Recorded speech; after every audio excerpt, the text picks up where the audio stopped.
Hey everyone, welcome to the Mary Hyatt Show. Hey girl. Hi, hello everyone. Y'all, I'm going to introduce Lindsley officially here in a couple minutes, but we're going to get the show started, we're going to make it official, and then I'll tell you how freaking amazing she is. But we have the absolute best show planned for you today.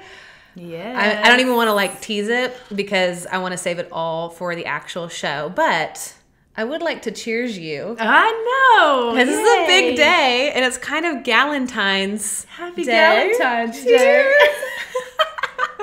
Oh my gosh. Truly though, we are so excited to be here on the eve of Valentine's Day. If you happen to be watching this later and it's past Valentine's Day, it's still a reason to celebrate. Exactly. Sometimes you have to have a little day drinking toast with your girlfriend. Not all the time. You might have a problem.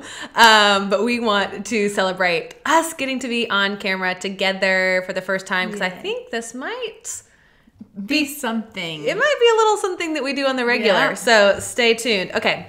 But let's hop into today's show. Make sure to comment. Let us know what is resonating with you. Let us know where you are experiencing similarities in what we're talking about, because we want this to be interactive. So for those of you who are watching the YouTube live, or even if you're watching the recording later, comment, and it just allows us to get that feedback and kind of know what's hitting home for y'all. Okay, but without further ado, let's officially start the show.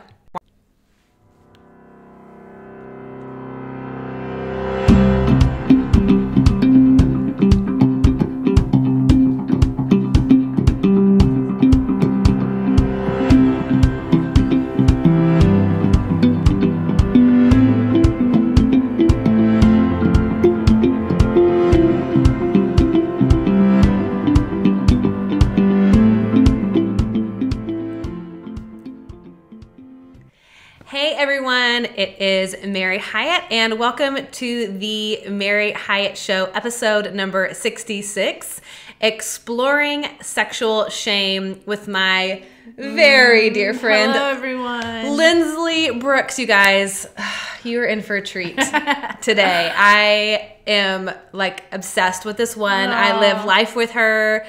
I mean, she's my bestie. Yep. And I feel like after this show, she might be your bestie as well.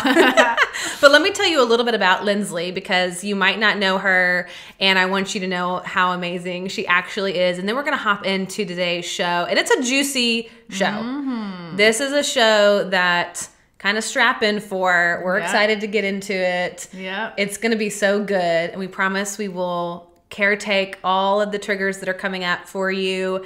But before we get into that, let me tell you about Lindsley. So Lindsley, along with being my best friend and someone who just inspires me, I mean, really every day. We talk every single day. We do life together. Yeah. She is a champion of all things womanhood and women empowerment. She specializes in working with women who feel stuck and dissatisfied in their lives. She uses her extensive training in energy healing, feng shui, ancient feminine mysteries to help women transform and to start feeling good in their bodies and spaces. She's passionate about helping women discover their true selves and living a life of passion and purpose. I mean, you can see why we're best friends. Now you know all the things we talk about every day. I mean, okay, so I like that you said that, because how did this happen? Because of us hanging out and the conversations that we have. I mean, we were at drinks last night, and so Lindsley and I frequently get together and hey, what are you doing? Hey, what are you doing? Let's get together, have a girls' night. So last night we went to this little fun place in Nashville, and we started talking about, of course, femininity, what it looks like to live fully alive, what it looks like to embody our physical bodies. And we had our dear friend Mark join us for drinks. And he said, so when are you guys doing the podcast together? And we were like, what? That's kind of a brilliant idea. We were like, oh yeah, we totally forgot. We must have talked about it months ago. Yeah.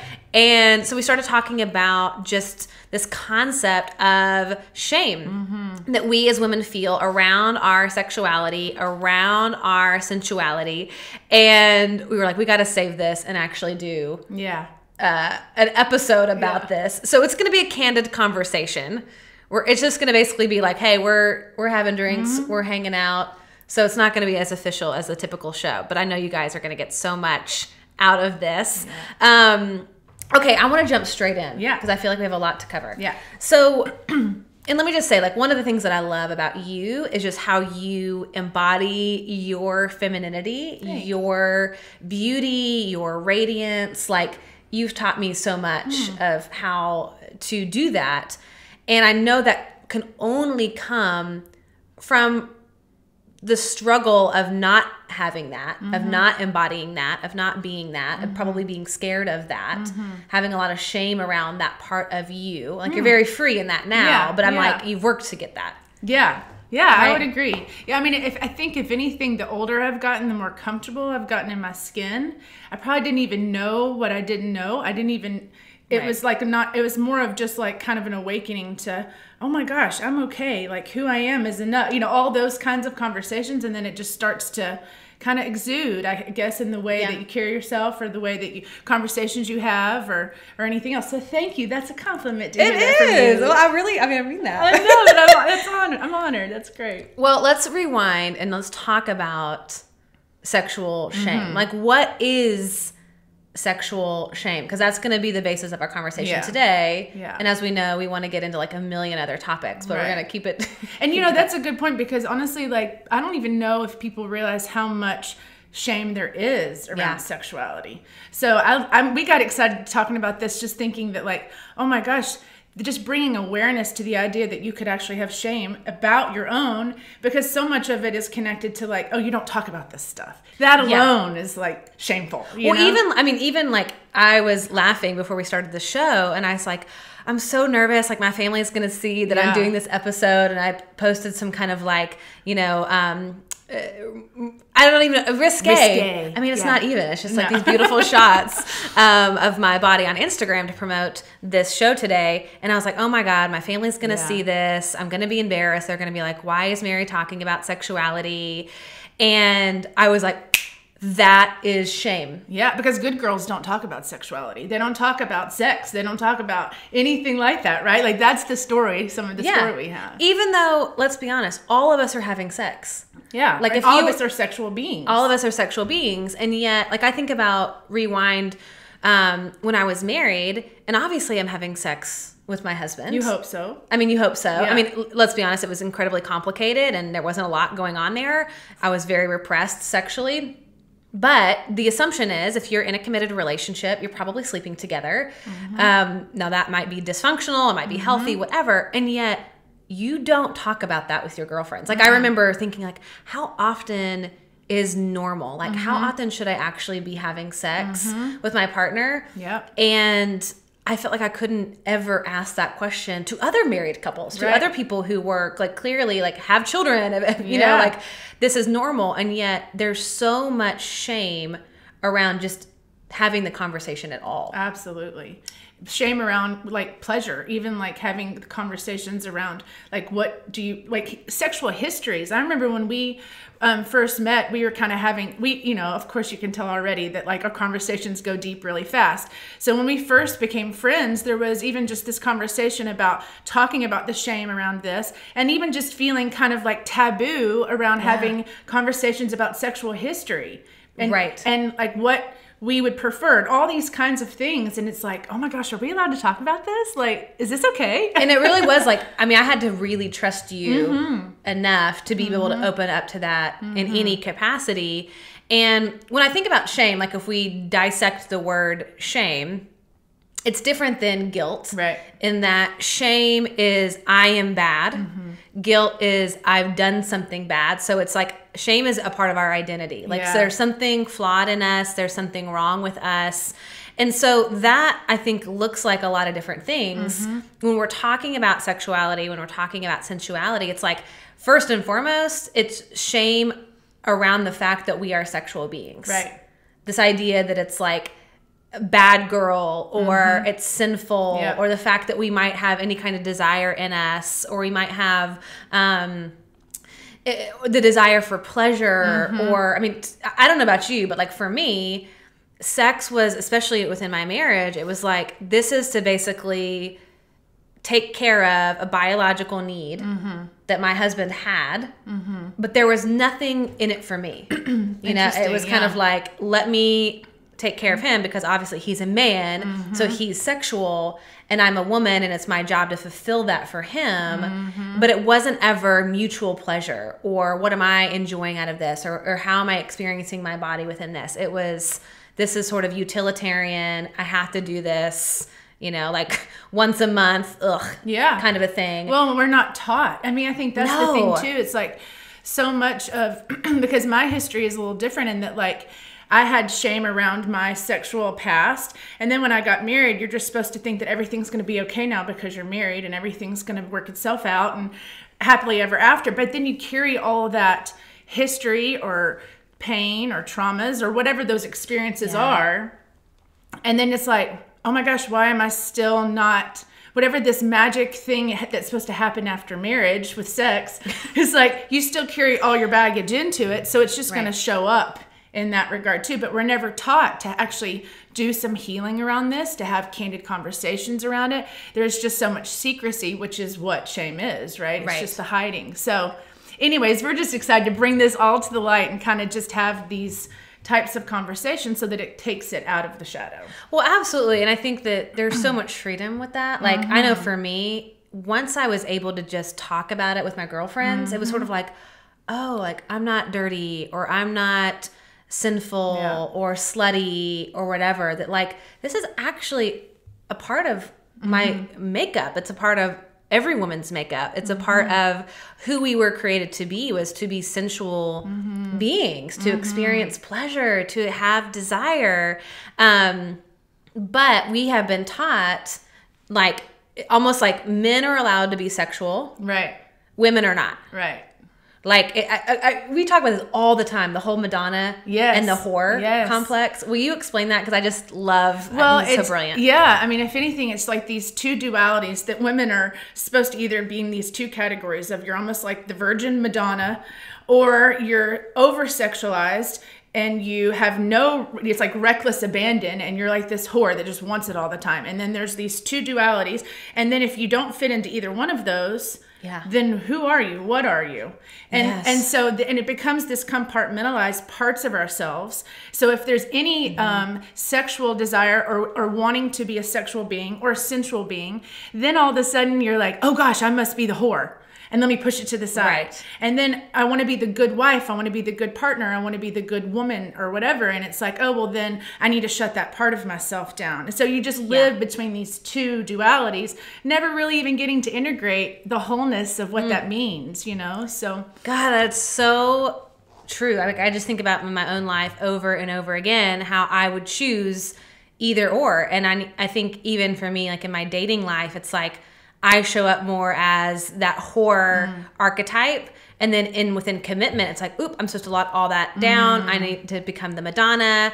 And yet there's this part of me that's not being fed, that's not being met, that I am a sexual being. And it's very confusing. And so when we shut those parts of ourselves down, it's like we lose the part of ourselves as women, I believe, that makes us fully alive, that allows us to enjoy having a delicious cocktail or having delicious food or enjoying being outside and feeling the sun on our bodies, all the things that are more sensual and less sexual, you know, like experiencing pleasure, all of that goes down. And then it's almost like we go into a little bit of, or a lot of, that survival mentality. Like our libido shuts off. You know, people are like, why don't I want to have sex with my husband? It's like, well, you shut that part. You shut that part of yourself down, and you can't just like access it at the time of sex. Like, that's something to be cultivated and looked at outside of the physical act of sex. Like, it's not even really about the sex. Right, totally. Because when you start, I mean, I think it's important to state too, it's like, we don't do this consciously. Like we No. don't like disconnect like this because we think it's, necessarily some conscious act we're doing. It's really some programming that has brought us into this kind of way of being that it's almost like on autopilot. And then we wonder, why am I depressed? Why am I feeling so unhappy in my life? Why am I not connecting with my partner? Where's my zest or passion for life? Where's my creativity? All of those things are so connected to our sexuality and that we don't even realize what happens if we are stuck in that programming of just, this is what you do. This is how you are supposed to operate as a woman. And it's so sad because we're walking around and don't even know it. Like we're not, I always say like to be turned on for life. And that is the opposite. Like when we're not turned on for life, everything is almost like black and white or two-dimensional. It's just, we're kind of going through the motions, but we're not getting to explore the depth of our womanhood. Yeah. And I like what you said about programming because to me, I'm like, okay, so we have this shame. We want to hide. We feel like we need to be embarrassed about any kind of desire, any kind of pleasure seeking, enjoyment, whatever. But I'm like, where does that come from? Because it is programming. Yeah. We've been taught this, I think, from a lot of different voices, a lot of different people and places that have sort of like culturally put this on us. So let's explore that a little bit because I think we need to understand the origin of this in order for us to integrate it back into ourselves. Yeah. I mean, to me, it comes from like our childhood. I mean, it's just the basic of kind of what were the conversations that we were growing up around. What did our moms think about the sexuality? What did your dad think about sexuality? How did they carry themselves? What culture did you live in as far as a religious setting or a type of community that was more pushing that down? So you have all these programs through the years that keep reinforcing this story that you have. Yeah. And you're right. I mean, it is childhood. Like I can remember, I feel like I talk about this in my course, Babe Redefined, how everybody has a body shaming originating story. Like that one moment where you actually remember going from I have a body to there's something wrong with my body. And there's like an instance, and it's usually like in middle school or high school, and somebody says something about our bodies, and all of a sudden we're hyper aware that we have a body and somehow it doesn't measure up, we're not thin enough or something. But we have the same originating story with our sexuality. A shame, like a sexual shaming originating story. And I remember mine, like I grew up with 4 sisters, so I have no brothers. Right. I mean, you're the same. Either, Right. So family of girls. And we were like, everything was about modesty in our house, like Christian home. Everything was very, very strict modesty. Like when we would be at church, for example, we would have to cross our legs in a certain way so that our, lady parts didn't show. And our skirt, we had to get up out of a chair in a certain way, like with our legs to the side and kind of like pivot around, so that our legs always stayed closed. But I remember I had this little friend. Oh my gosh. I have like, first of all, so many of these stories. But I had this little friend who I was probably 5 years old. And of course we're curious, just as kids are, of like, okay, I'll show you mine if you show me yours moment. Because I had never seen a penis or anything, like we didn't live in a household where I saw my dad naked or my mom naked or anything. And so, or my sisters naked really for that matter, maybe bath time. Right. And then my mom walked in on us. We were in the hallway, and it was like this whole big thing. Like, you can't be doing that. Oh my gosh. And there was so much shame onto what is like a really normal part of age development of wanting to understand your body and understanding the opposite counterpart, And of course, as like little kids, like we weren't doing anything other than sort of just like curious.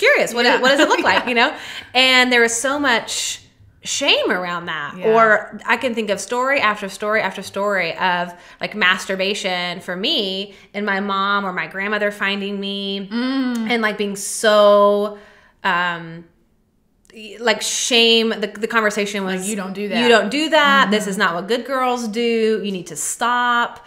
Like, like we never want to catch you doing this again. You're going to get in trouble if we find you doing this. And so everything was then, as like we talked about before with shame, get secret. Yeah. Do it in secret. Don't let mom catch you. Don't let grandma catch you. This isn't godly. This isn't godly. Yes, like a lot of talk around the sin, of course. Yeah. Was yours? Well, it's interesting because like I was raised in a very conservative home as well, but I don't remember feeling any kind of like shame around us when we were little. It got into when I was in high school. It was just kind of like, that's when I started noticing boys and they started noticing me, and there was all this kind of pressure. Yeah. And I just remember it was, I mean, I look back now and it almost feels like I kind of disassociated. So like I had a pretty kind of intense traumatic experience for my first time having sex when I was 14. And I can look back now and I just completely checked out. Yeah. So it's like the idea of any kind of pleasure or exploring or being curious or any of that, it wasn't even there. It was almost just kind of like I push all this to the side and just almost like survival. This is what boys want. Like it's like this is all what boys want. And that's if you just gotta, it's like the girl sets the pace is what my mom used to tell me all the time. So it's almost like I was on guard a lot. You know, it's like you have to protect your sexuality, you have to protect your body because the boys are not about that. That's your job. Well, you know? and I was gonna say like even further, and I don't know if you experienced this too, and anybody who's grown up in a conservative religious environment, like I was taught that as women or as little girls, we're responsible for a man acting out on that and an urge. So it was like I had to watch what I would dress. I couldn't be tempting it on any level. Like we would have to cover our shoulders.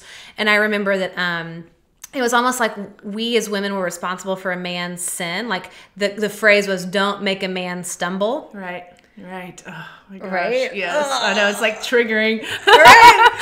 Who else can relate to that? I mean, truly, I would love to hear from you guys. If you're watching the YouTube live or if you're even listening to the podcast after the fact, comment, let us know, send us an email, because I think that, like we said, everyone has this origin of where shame was introduced to your sexuality, to your sensuality, and it's deep. Yes. Like we have to recognize like that there is intense programming that was basically like you need to behave in a certain way to stay within the lines. Yeah.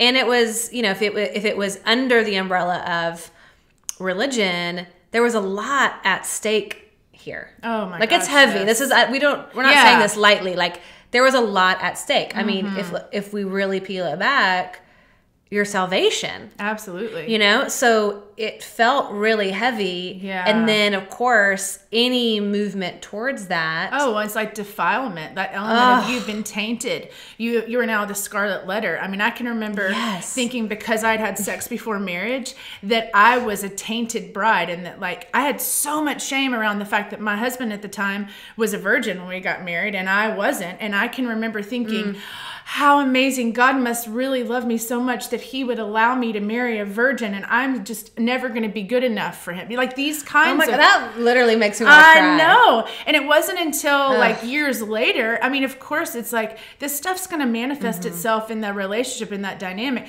But just those core beliefs of like something, I'm bad, I am broken, I am flawed, I am dirty. And just all of how that shows up and starts in every area of your life. Yeah. And it makes so much sense that it would start in sexuality, because that's like the root. It's like how we were created in sexuality. So there's so much there. Yeah. Well, I just keep thinking too, like the other piece that we have yet to touch on is, let's fast forward. So this is this sort of originating moment. You're being programmed.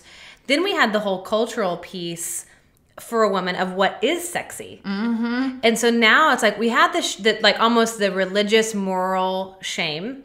Now we tack on, if that wasn't bad enough, we tack on the body shame. That we are not beautiful enough, we are not sexy enough. And so it even complicates it further. So I think about like, how does this manifest itself in our daily adult life?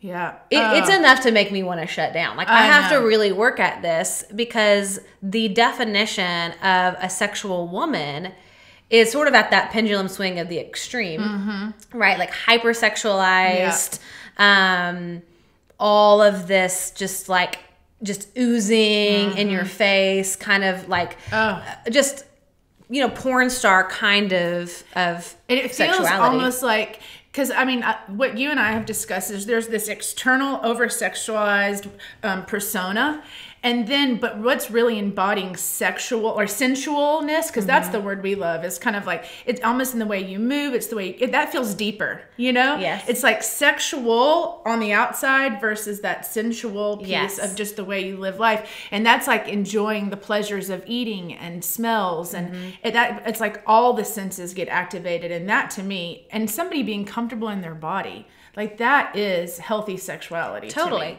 Well, and let's talk about that, because I think what happens is when we have shame on any level around our sexuality, our sensuality, our bodies get shut down, like energetically, physically. Like I remember, because I was completely shut down, I didn't want to look at myself naked, and I didn't for like years. I would avoid all mirrors, like full length mirrors.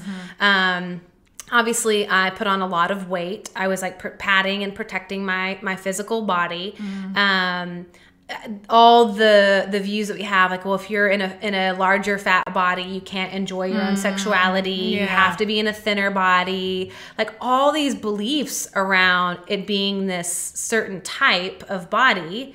So we're disconnected from our body. We add the shame of our body isn't good enough, so we can't even enjoy our own sexuality, even if we could tap into that. Right. It's loaded, man. I mean, it's just like... Well, and I think, and as you're talking, I'm kind of having an aha that like mine showed up, or yours was really showing up in your weight and your body. Mine was like this real defensive, protective, I don't trust anybody. It's like all of a sudden men were all dangerous. I couldn't really trust having intimacy. I think it was just a fear of intimacy because when you are when you feel safe inside of yourself, that's one thing. But when you don't, how can you really show up and have an intimate connection with another person if you're already so guarded and so all up in your head about that stuff? Well, it's like, I think the age-old thing of don't look at me, let's have the lights off when we have sex. It's like, because we're not intimate with ourselves. With our own bodies. And so we don't want anyone to see us. I mean, it feels so vulnerable to be seen, you know, naked, or to even explore that. I know for me, I couldn't dance. Like dancing was terrifying to me. Like terrifying. It was horrible. I wouldn't move. Like I remember, that's why I love yoga, because I actually got back into my body. But one of the things that you're so good about great on talking about is the energetic body. So like she said earlier, I do a lot of work in the energetic body, and so much of the part of our bodies that are connected to sexuality and healthy sexuality is also connected to creativity. And it's connected to self-worth. And so all of those things, we think like, you know, if I shut down this part of myself, and that's kind of I was saying earlier, it's like when we shut down this sexuality or tapping into our pleasures, we're actually like shutting off our ability to be creative. We're shutting off our ability that's like life force energy to actually be inspired and to start feeling excitement and passion. It's all connected. And so when a woman is disconnected that way, she is really doing herself the worst disservice ever. And so it's not, like we said earlier, that we actually are doing it on purpose. It's just where do we go from here now? It's like you can have awareness around it. And so many of both of our clients come to us because they want more passion in their life. And it's like, okay, we're going to have to reconnect to your body. I mean, that really though, it's like, and that's really scary because I mean, the first thing that gets shut down is our body. Like we don't even, like a lot of the clients that I work with are in oftentimes chronic pain, but they actually don't feel it. It's like their receptor sites are completely dialed down because out of survival for I can't feel pleasure, or I have this shame around my sensuality and my body, then everything goes. So it's like, for example, with yoga, you know, and you ask somebody to breathe into their belly, you actually, like, sometimes you have to really slow down and teach people how to move their breath to different areas of their body to actually begin to identify, oh, my body is feeling this. Like right now, if we slow down, I'm so hot, you guys. Warm I'm sweating. Like, I'm like, ooh, you know, like my lower back is starting to be a little bit on fire because I'm having really great posture today. But it's like, oh, I'm actually can feel my physical body. Whereas before it was almost like, this isn't true in the sense that it's reality, but it's what it felt like, was that my whole body was covered up in scar tissue.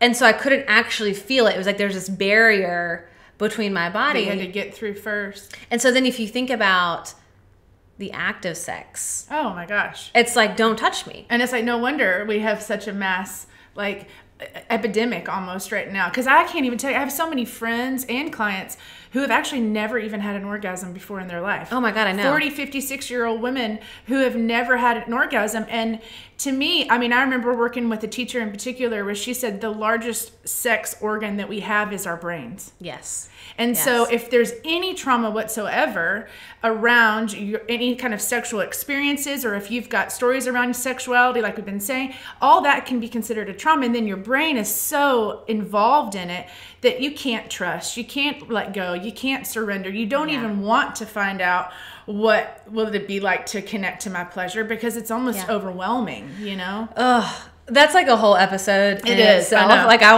want to talk about that because you're so right. Like, and even for me, I don't know if you experienced this, but like within marriage, it was like, I never orgasmed. I mean, it was like, I was so disassociated from my body that even like this is so bad, but I would always say like, my vagina is dead to the world. Like, are you so funny? No, but I mean, but it is. I mean, it's like, that's what I used to say because I was so like, I was like, it wouldn't matter what kind of stimulation was there. Yeah. It wasn't going to happen because I was so disconnected. And then there's the shame of that. I feel like, what is wrong with me that I can't? What is wrong with me? Like there's something defect in me.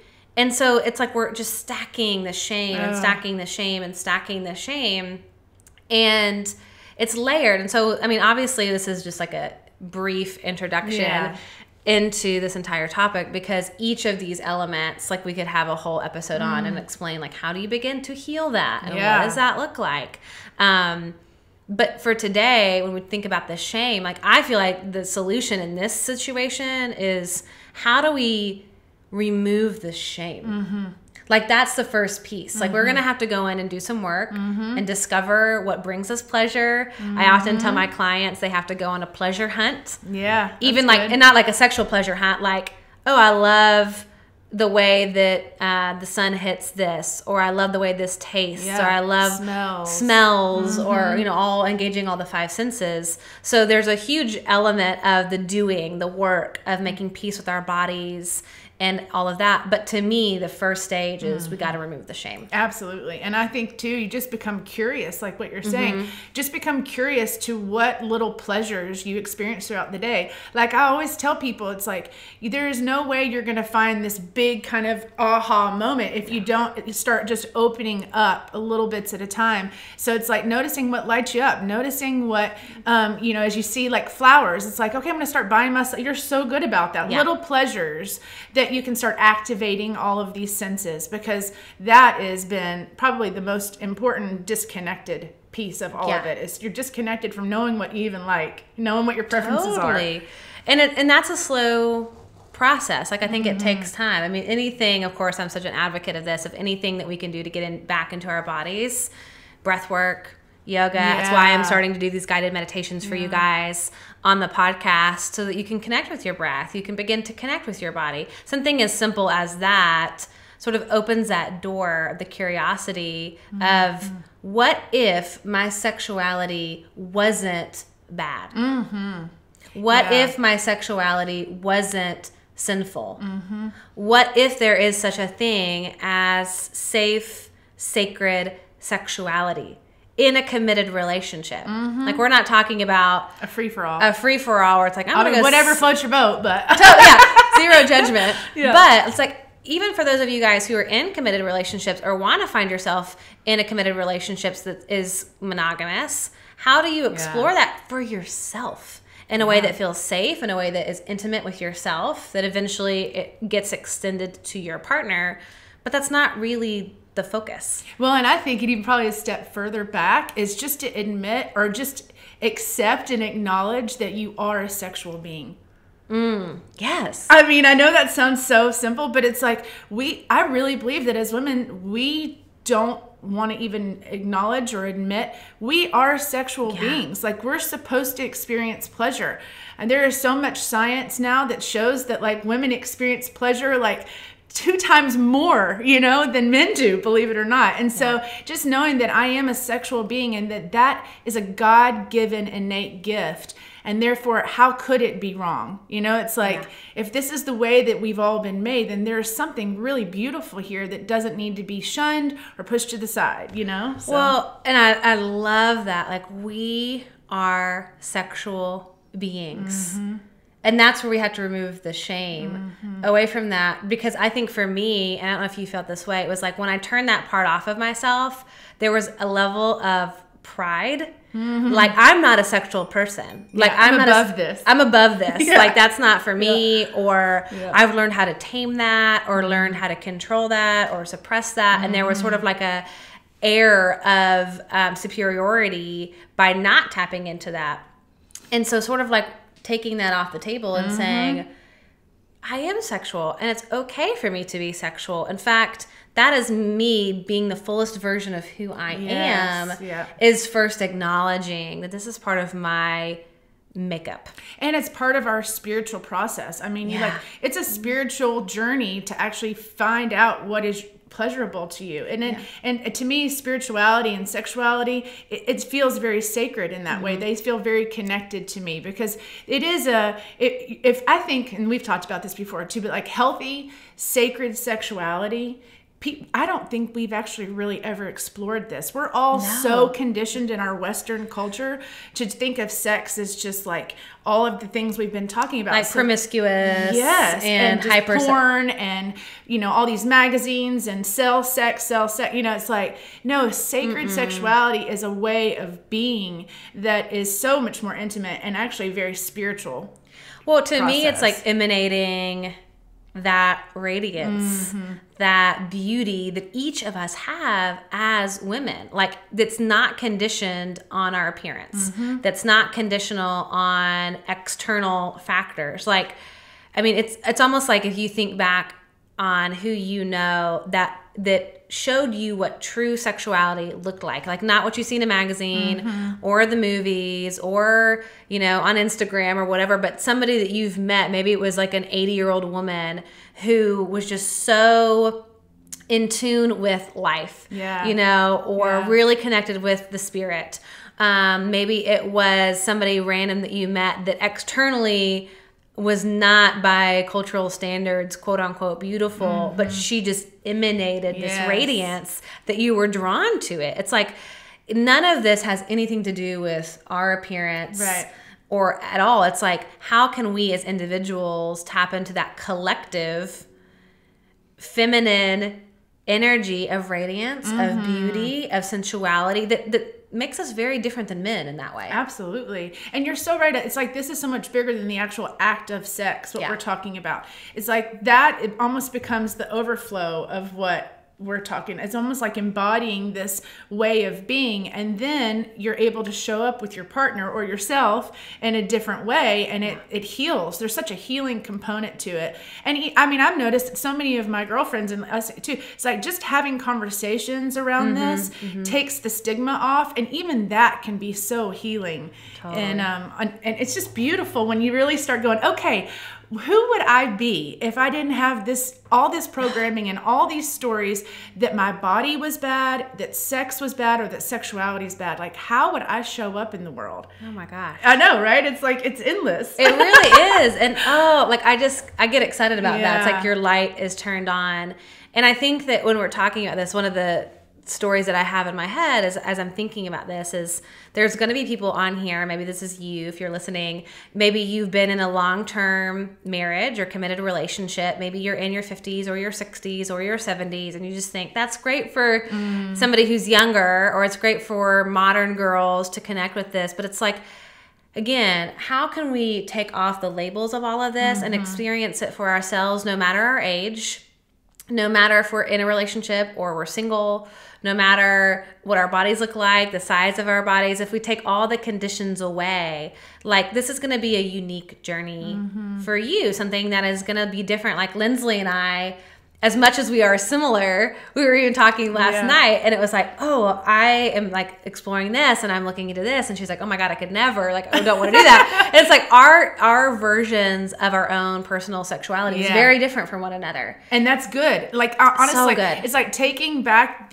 trusting yourself. That's part of this journey too, is like learning how to trust yourself enough that you what you choose to believe, the story you make up about it, what is your perception, what is your preference, what is it that you like, that it's all good. It's okay. I love this saying by my dad, interestingly enough. And anytime he's talking about like setting goals or creating intentions around something, I love what he says. And he says to suspend judgment for just this moment. Yeah. And I think that that's part of that. When we look at sort of detaching from the shame that's been, compounded over time and stacked over time, it's almost like as we begin to get curious and as we think about owning and accepting the fact that we are sexual beings, we have to suspend that judgment about ourselves. Like, well, it doesn't look like so-and-so, or I'm going to have to do this if I'm going to be sexual and I don't want to do that, or that doesn't feel like it aligns with who I am, or that's might be good for her, but I don't want that. And just suspending that judgment for a time and getting curious and just seeing like there's no right or wrong answer to you embodying this sacred sexuality. Like there is no right or wrong way to do it. You might find, like I see people oftentimes who are posting, photos on Instagram that are more exposing, and they're sort of like, myself included.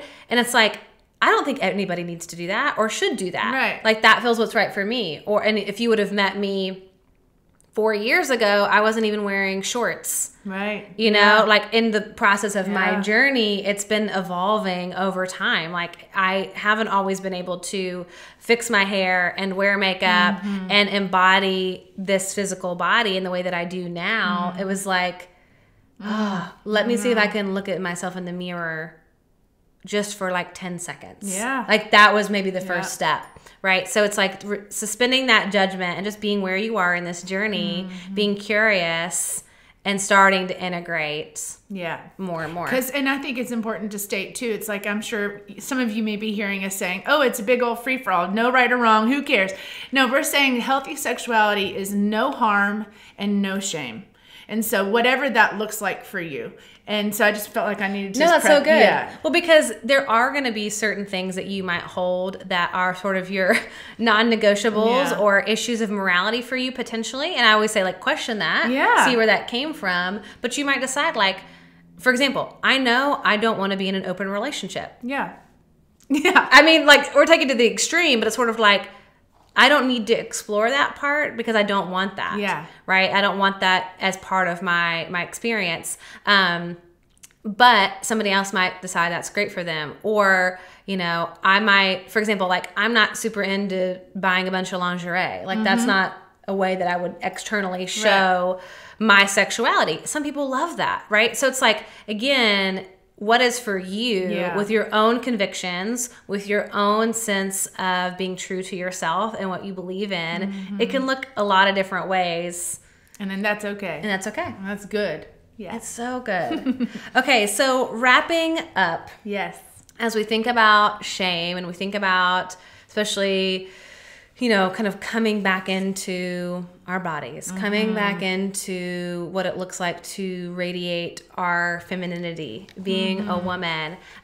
Is there any last words that you would want to say about this topic of shame and sort of like letting go and integrating this more? Yeah, I mean, if anything, it's just reiterating, like, you are a sexual being, and you are not bad, you are not broken, there's nothing wrong with you. It's just programming. It's almost a way of looking at the world out of a survival instinct.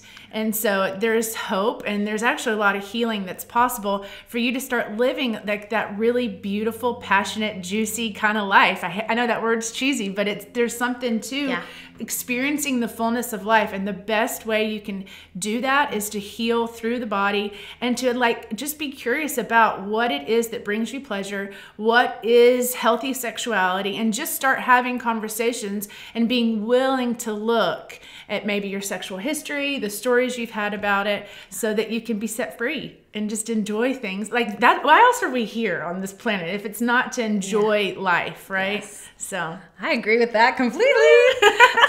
Guys, we are so honored that you spent your time with us listening to the podcast, being on the YouTube live, or watching the recording later. I can't wait to be with you guys next week.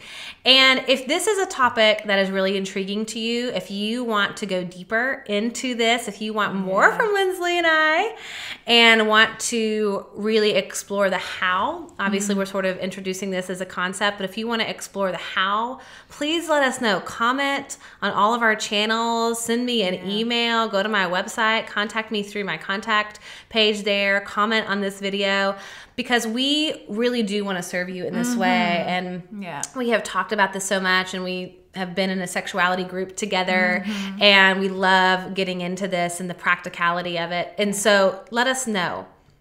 Give us your feedback so we can come back and share more with you on how to integrate this further, how to heal this in a way that feels safe and secure for you, and that is right. That is right for you. So reach out to us. And I always end my show this way. And I say that the purpose of life is to be grateful, to be great, and to be full. Thank you guys so much. And I will see y'all next week. Bye. Thank you. Bye-bye.